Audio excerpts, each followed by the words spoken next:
हाय, मैं हूँ सुधा मूर्ति और मेरे कहानी घर में आपका स्वागत है। आज की कहानी है द स्मार्टेस्ट कुक। ये राजाओं महाराजाओं के समय की बात है। शेखर नाम का एक नौजवान यात्री था।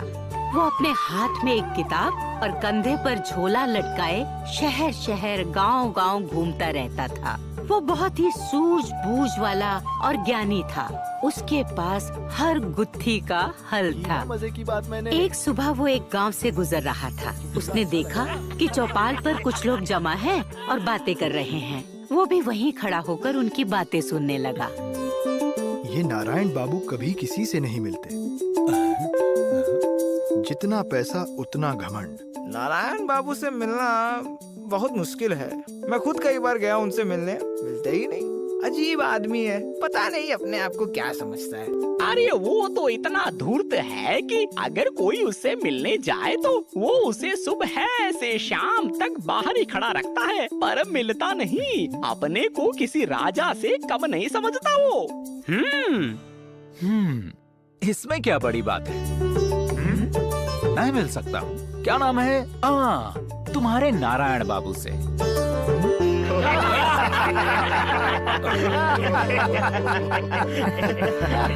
आपका परिचय श्रीमान? लगता है इस गांव में नए हैं। नारायण बाबू को बिल्कुल भी नहीं जानते। देखो, नारायण बाबू अगर इतने ही बड़े आदमी हैं, तो उनको सबसे मिलना चाहिए। लोगों की सेवा से ही नाम मिलता है।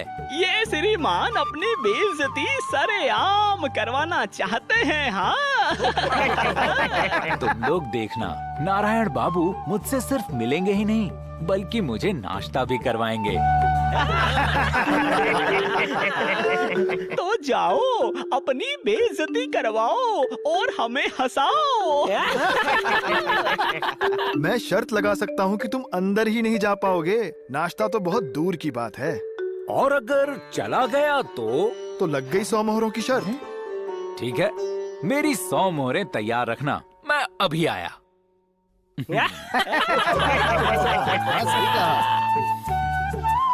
तुम्हें तो मुफ्त का बकरा मिल गया। 100 मोहरें लेने की तैयारी करो।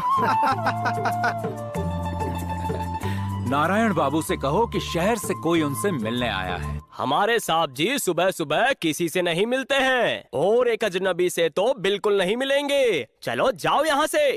तुम एक बार नारायण बाबू के पास जाओ और उनसे कहो कि मैं सोने की ईंटों के बारे में बात कर रहा हूँ। अगर वो मना कर देंगे तो मैं चला जाऊंगा।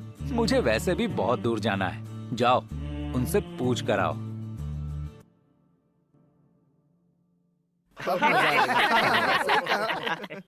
चलिए, साहब जी ने आपको अंदर बुलाया है।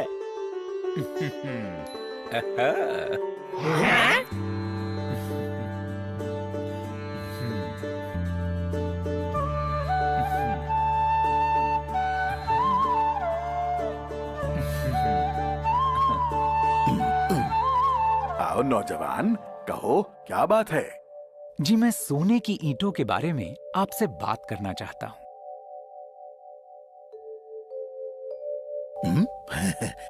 बहुत खूब, चलो आओ नाश्ता करते हुए बात करते हैं।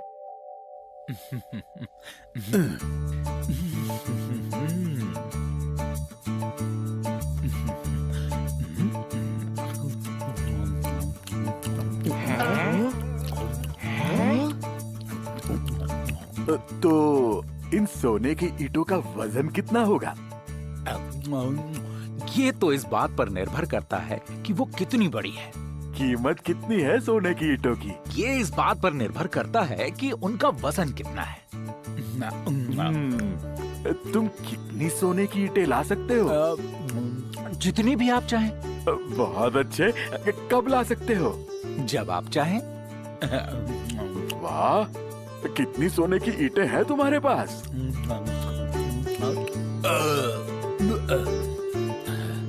देखिए, मेरे पास एक भी सोने की ईंट नहीं है। तो तुमने क्यों कहा कि तुम सोने की ईंटों के बारे में बात करना चाहते हो? पर वही तो मैंने किया। मैंने आपसे सोने की ईंटों के बारे में ही तो बात की। मैंने ये कभी नहीं कहा कि मेरे पास सोने की ईंटें हैं। कहा क्या? तोप सिंह, बाहर निकालो इस धोखेबाज को। श्रीमान, आप चिंता ना करें। मैं जैसे खुद आया था वैसे ही खुद चला जाऊंगा। नाश्ते के लिए धन्यवाद। आप किसी से मिलते नहीं, शहर के सबसे बड़े आदमी होकर भी किसी की मदद नहीं करते। ये समझदारी की बात नहीं। दौलत मिट सकती है, पर यश, नाम और किया गया काम हमेशा जिंदा रहता है। याद रखिएगा। नमस्कार।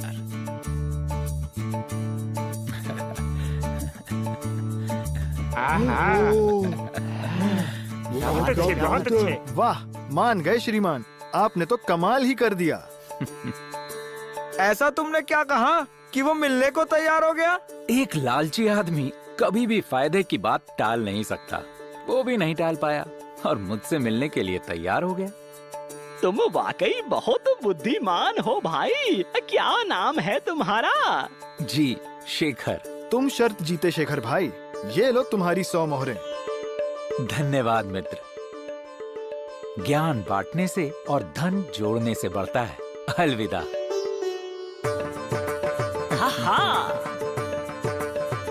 कुछ दिनों बाद शेखर एक दूसरे गांव से गुजर रहा था। उसने देखा कि सड़क के बीचों बीच एक काफी बड़ा पत्थर पड़ा हुआ है और गांव के लोग सरपंच के साथ इस बारे में बात कर रहे हैं कि उस पत्थर को हटाया कैसे जाए। सरपंच जी, जब से ये पत्थर पहाड़ से लुढ़क के यहाँ आ गिरा है, हमें बड़ी परेशानी होती है। बैलगाड़ी और टांगे को घुमा कर ले जाना पड़ता है। रात में कई बार यात्री भी इस पत्थर से टकरा जाते हैं। कैसे इस पत्थर को यहाँ से हटाया जाए? हाँ, ये पत्थर काफी बड़ा और भारी है। मैं आप लोगों के लिए इस पत्थर को हटा सकता हूँ।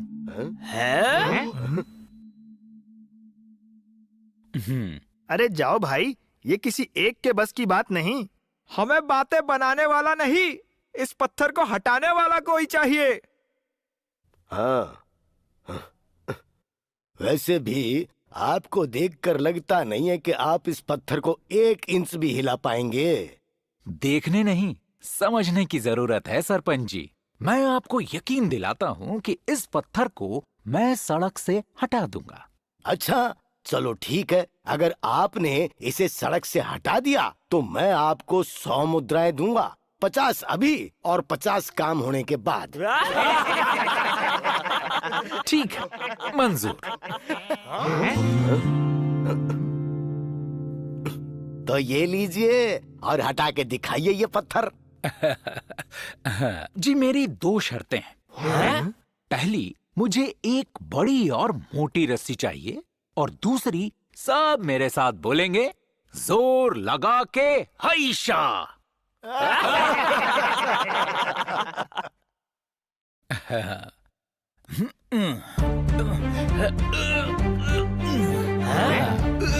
जोर लगा के हैशा, जोर लगा के हैशा, जोर लगा के हैशा। बहुत बड़ा पत्थर है, वो पूरी ताकत लगाए हुए है। अरे हाँ, पत्थर थोड़ा सा हिला। हम गधों की तरह खड़े नहीं रह सकते, हमें उसकी मदद करनी चाहिए। आखिर इस पत्थर के हटने से फायदा तो हमें ही होगा ना। ये तो परदेसी है। हाँ, ये कर सकता है तो हम क्यों नहीं कर सकते? चलो हम भी कोशिश करें। चलो हाँ, चलो।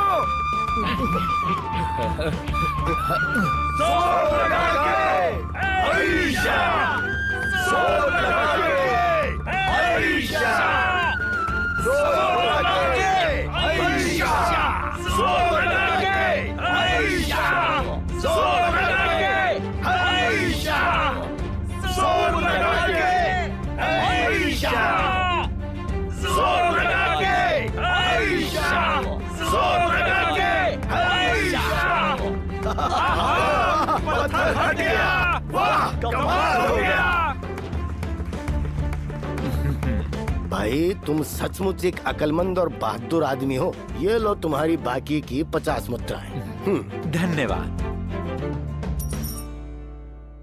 ये सब आपके लिए। हम सबने मिलकर किया है तो ही ये काम हुआ। हाँ? आप भी लीजिए। भाई, अगर तुम शुरुआत नहीं करते तो हम कभी भी इस पत्थर को हटा नहीं पाते। तुम्हारे इरादे ने हम में जोश भर दिया। तुम कमाल के हो, तुमने धन भी कमाया, हमसे काम भी कराया, हमें हमारा हिस्सा भी दिया और हमारी समस्या का निदान भी कर दिया। यानी एक तीर से कई निशाने। तुम्हारा नाम क्या है यात्री? जी, शेखर। शेखर, तुम्हारी समझ बूझ ने हमारे सर से बड़ा बोझ उतार दिया। बोझा बांटने से कम होता है। कदम मिलाकर एक दूसरे की मदद करो तो पहाड़ भी हिल जाता है। समझे मित्रों? अब मैं चलता हूँ। अलविदा।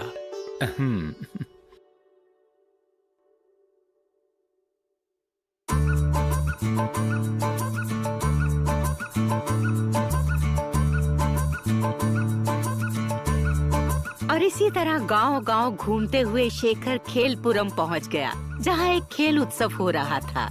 हर तरफ बस लोग ही लोग, हर तरफ अलग-अलग खेल प्रतियोगिताएं, हंसी, खुशी और उत्सव का माहौल था।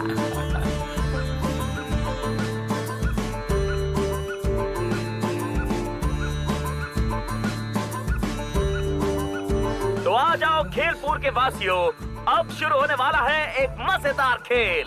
गमछा फेंको और 1000 मुद्राएं जीतो। जो भी खिलाड़ी गमछे को दूर उस दीवार के पार पहुंचा देगा, 1000 मुद्राएं उसकी। खेलपुरम के सबसे ताकतवर खिलाड़ी इस खेल में हिस्सा लेंगे।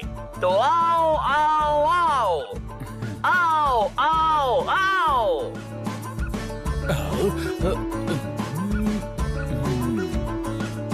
और बिल्ला पहलवान आ गए हैं मैदान में। देखते हैं वो इस गमछे को दीवार के पार भेज पाएंगे या नहीं।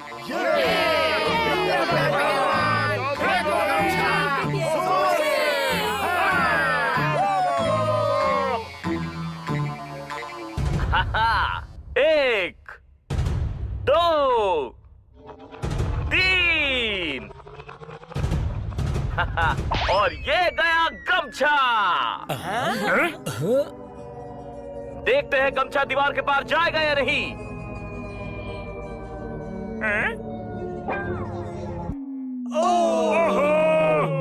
और नहीं गया गमछा दीवार के पार। बिल्ला पहलवान भी नहीं कर सके। क्या कोई और है जो खेलेगा ये चुनौती भरा खेल? मैं खेलूंगा। मैं खेलूंगा। मैं फेंकूंगा गमछा दीवार के पार।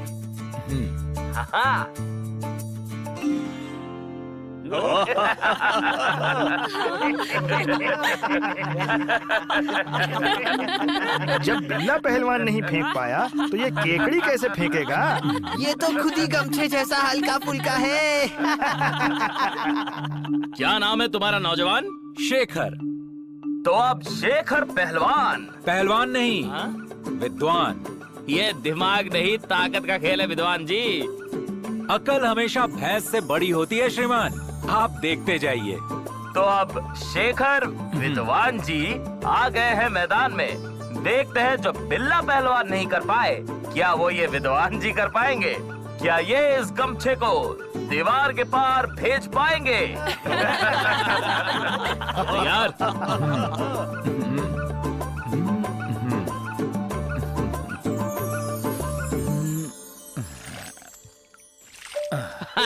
अरे विद्वान जी पहले ही पानी पीने लगे।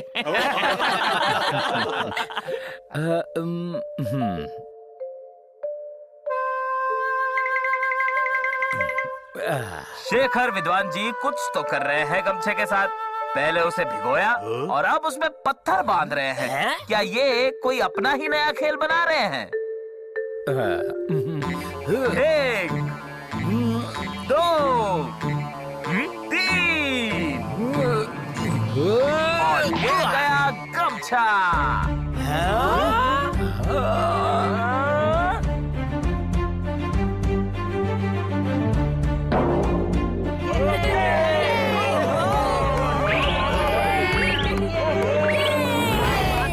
और गमछा दीवार के पार चला गया। कमाल हो गया।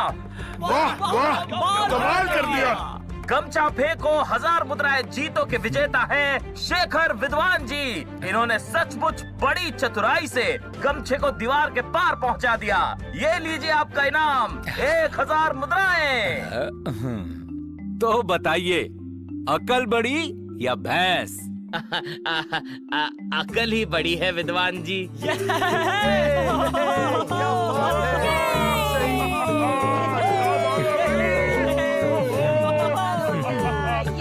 तो इस तरह अपनी अक्ल का इस्तेमाल करके शेखर ये बाजी भी जीत गया।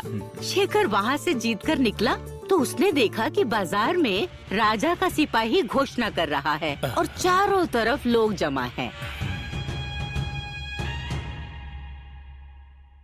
सुनो सुनो सुनो, हमारे प्रिय राजा, व्यंजन प्रेमी महाराजा भोजमल सबसे सर्वोत्तम पकवान ढूंढ रहे हैं। जो कोई भी उन्हें सबसे स्वादिष्ट खाना बनाकर खिलाएगा, राजा जी उसे बेशकीमती इनाम देंगे। सुनो सुनो सुनो। राजा का ये ऐलान सुनकर बड़े बड़े रसोइये अपने सबसे स्वादिष्ट पकवान बनाकर राजा के दरबार में पहुंच गए। शेखर भी वहां पहुंच गया, ये देखने के लिए कि राजा को कौन सा पकवान सबसे स्वादिष्ट लगता है।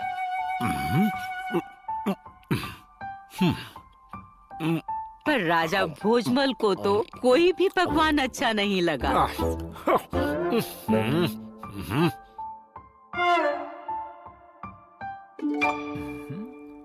लगता है हमारी सर्वोत्तम व्यंजन की खोज अधूरी रह जाएगी जो है सो। क्या हमारे पूरे राज्य में कोई भी ऐसा नहीं है जो हमें सबसे स्वादिष्ट भोजन करा सके? ऐसा भोजन जैसा हमने आज तक कभी ना खाया हो जो है सो। महाराज की जय हो। मैं आपके लिए दुनिया का सबसे सर्वोत्तम खाना बनाऊंगा महाराज, पर मेरी एक शर्त है। अगर आपको वो मंजूर है तो मैं दुनिया का सबसे स्वादिष्ट भोजन आपको करा सकता हूँ। तुम्हारा परिचय? मैं शेखर हूँ महाराज।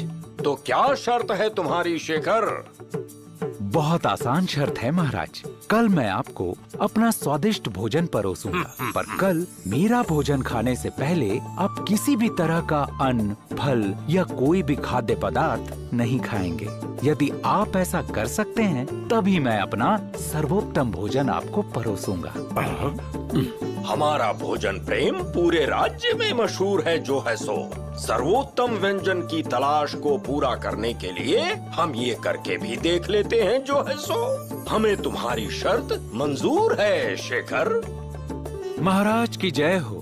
तो कल का स्वादिष्ट भोजन बनाने के लिए मुझे आज्ञा दी जाए।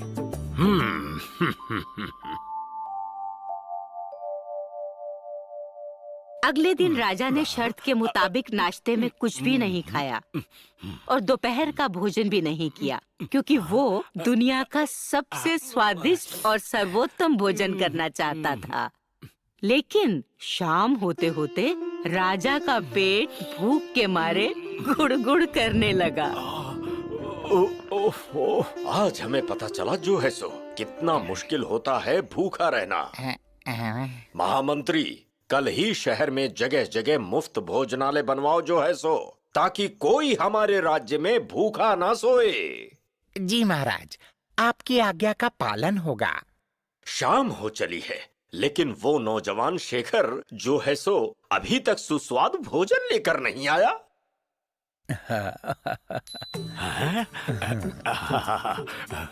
मैं दुनिया के सबसे स्वादिष्ट भोजन के साथ प्रस्तुत हूँ महाराज। लाओ लाओ, मुझे खाना दो। मैं और इंतजार नहीं कर सकता जो है सो।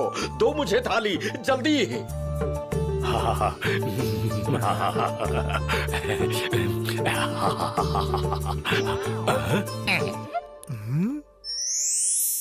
ये क्या? तुम महाराज के लिए सिर्फ सादा चावल और दाल लाए हो? ये है तुम्हारा स्वादिष्ट खाना?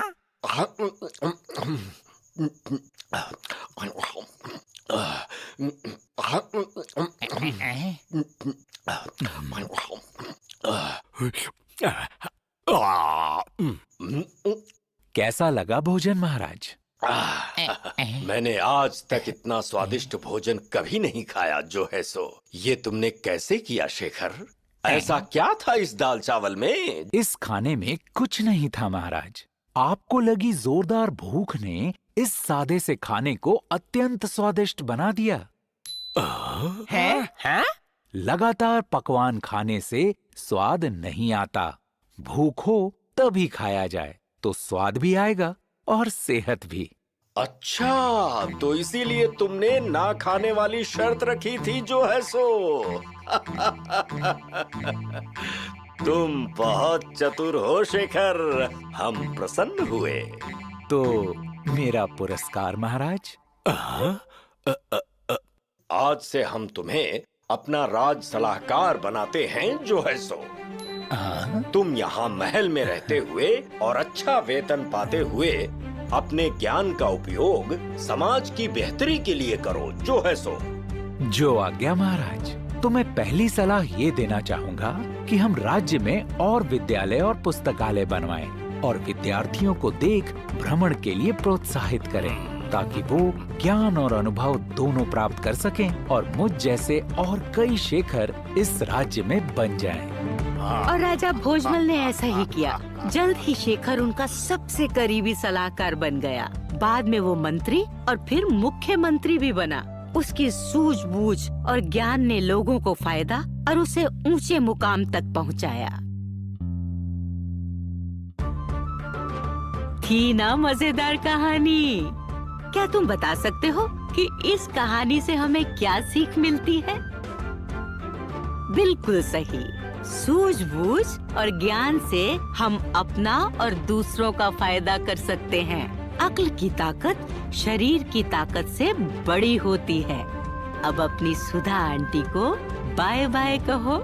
अगली बार फिर मिलेंगे एक नई कहानी और एक नई सीख के साथ मेरे कहानी घर में। Bye bye.